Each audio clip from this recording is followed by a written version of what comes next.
Et bonjour! Alors la question qu'on va se poser aujourd'hui, c'est pourquoi la personne évitante me rejette, pourquoi la personne évitante me fuit.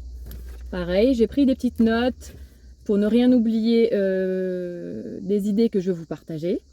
Alors la personne évitante, elle va vous fuir parce qu'elle a peur. Elle a peur de ce qu'elle ressent pour vous. Alors au départ, quand vous commencez à fréquenter, ou même avant même de fréquenter la personne évitante, elle semble sécure. Elle semble même pas avoir de, de, de particulières problématiques. Elle semble tout à fait, tout à fait classique. Ça semble être une personne classique qui n'a pas forcément de troubles qui sont dérangeants, etc. Sauf que à partir du moment où elle va réussir à vous séduire, qu'elle va commencer à vous fréquenter, elle va commencer à ressentir des émotions. Et en fait, les évitants fuient tout ce qui leur génère des émotions trop fortes. Donc en gros, quand c'est trop intense pour eux, et ben en fait, il y a un mécanisme de survie qui se met en place. Donc ils vont fuir. Un peu comme un animal sauvage qui, face au danger, va fuir. Ça semble assez déroutant pour une personne qui n'est pas évitante de se dire mais moi je veux juste lui donner de l'amour, je veux juste lui donner du positif, je veux juste qu'on vive une belle histoire. Oui, sauf que en fait les évitants fuient ça. Parce que pour eux, ils se sentent pas dignes d'amour, puisque quand ils étaient petits, on leur a fait comprendre qu'ils n'étaient pas aimables en les rejetant. Parce que leurs parents, en gros, les parents qu'ils ont eus, c'est des parents qui leur ont montré du rejet. Et donc, eux, à l'âge adulte, ils vont tout faire pour ne pas s'attacher et pour ne pas ressentir des émotions, parce que pour eux, ils pensent que la personne en face va directement les rejeter, comme ce qu'ils ont vécu quand ils étaient petits. Ensuite, on aura le fait qu'ils vont se mettre à l'abri. En fait, quand ils vont commencer à sentir que c'est trop intense pour eux, ils vont se mettre à l'abri. Dès qu'ils vont ressentir des émotions beaucoup trop intenses, ils vont se protéger. Ils vont se protéger de ça. Pour eux, des émotions trop intenses en eux, c'est quelque chose qu'ils connaissent pas, c'est quelque chose qui leur fait peur et c'est quelque chose qu'ils ne peuvent pas contrôler.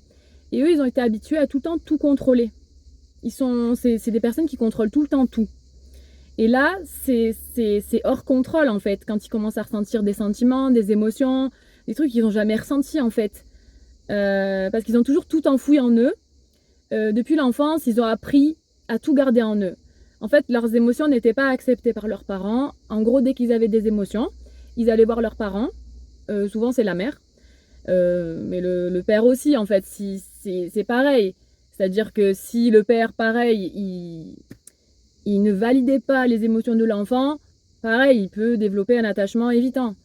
Mais par exemple, si l'enfant il a plein d'émotions, il se met, je sais pas, il se met à pleurer devant sa mère, avoir une crise de larmes, et que sa mère, elle trouve ça vraiment démesuré, exagéré, elle va, soit c'est des mamans qui vont être assez parfois assez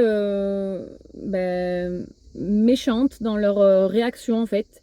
Parce qu'elles-mêmes, elles sont souvent évitantes et elles-mêmes, ça n'a jamais été accepté en fait les émotions dans leur famille et avec leurs parents. Donc en fait, elles vont faire pareil à leur enfant. Donc leur enfant, s'il a une crise de larmes, elles vont soit se moquer de lui, elles vont lui dire, lui faire comprendre que c'est honteux de pleurer comme ça et qu'il devrait plutôt contrôler ses émotions.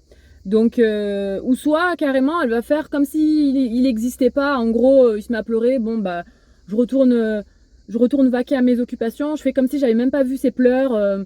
C'est non accepté. Donc, l'enfant, quand il voit que ses émotions elles sont non acceptées, et ben en fait, il va tout enfouir en lui. C'est-à-dire que si tu vois que ton parent n'accepte pas ça, la prochaine fois, tu gardes en toi. C'est pas accepté. Donc, c'est honteux en fait même. Il y a des mamans qui vont faire ressentir de la honte. D'ailleurs, les évitants, ce qu'ils ressentent le plus, ce qu'ils ont le plus peur, c'est d'avoir honte en fait. C'est de se ridiculiser. Et même quand c'est pas le cas, hein, bah pour eux, leur plus grande peur, c'est d'être ridicule. Parce que quand ils étaient petits, on les a tournés en dérision, on a tourné en dérision leurs émotions.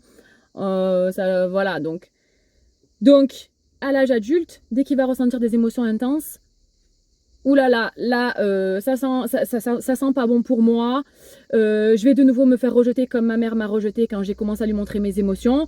En fait, c'est une honte pour eux que de montrer, que de ressentir des émotions. Donc, ils vont faire quoi? Ils vont fuir, ils vont se mettre à l'abri. C'est pas vous, en fait, le problème, c'est eux, c'est leur ressenti à eux le problème. Et l'autre, à un moment donné, donc, il va finir par se barrer, par en avoir marre en fait et se dire j'en ai marre d'avoir que des miettes en fait. Parce que même quand la personne évitante elle est là et qu'elle fuit pas, quand elle rejette pas, les moments j'ai mal à la gorge. Les rares moments où elle rejette pas, ça va pas forcément non plus parce que c'est que des miettes. C'est que des moments, des courts moments où l'évitant va s'ouvrir un peu, où le couple va pouvoir faire un peu de choses, mais attention, faut pas que ce soit trop profond, faut pas que ce soit trop intense, faut que ça reste en surface, on va pas pouvoir discuter de choses très profondes, parce que l'évitant c'est pareil, il va fuir. Dès qu'on va essayer de le percer à jour, dès qu'on va essayer de parler de choses authentiques, profondes, lui c'est comme si on allait percer sa carapace, il se sent pareil, en danger, et il pense qu'on va le rejeter quand on va voir son intérieur. Donc c'est vraiment, c'est insoluble, c'est vraiment... c'est quelque chose d'insoluble. C'est-à-dire qu'il n'y a pas de solution. Il n'y a pas de solution à ça. Et puis quand il rejette, en plus, il ne reste jamais très longtemps. Il va rapidement revenir. Enfin, rapidement, oui, plus ou moins. Mais il ne va jamais rester très loin parce qu'il a besoin de vous. Il a besoin de votre énergie. Et puis, en général, il ressent des sentiments pour vous. Donc, il veut de nouveau être avec vous. Mais il va refaire pareil à chaque fois.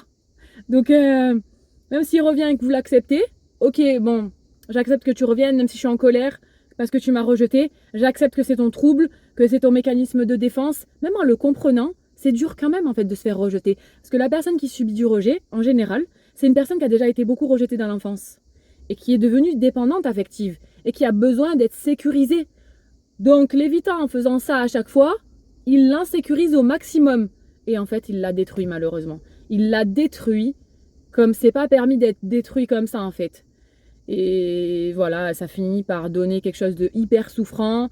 Et les deux souffrent finalement. Parce que l'évitant, il souffre de ne pas pouvoir être juste être juste normal, entre guillemets, parce qu'ils se sentent vraiment anormaux, différents des autres. Ils se sentent pas assez, comme je disais. Ils se sentent nuls en fait. Ils ont honte d'eux-mêmes. Donc voilà pour ce que j'avais à dire pour cette vidéo. Et je vous dis, prenez soin de vous, faites attention à vous et,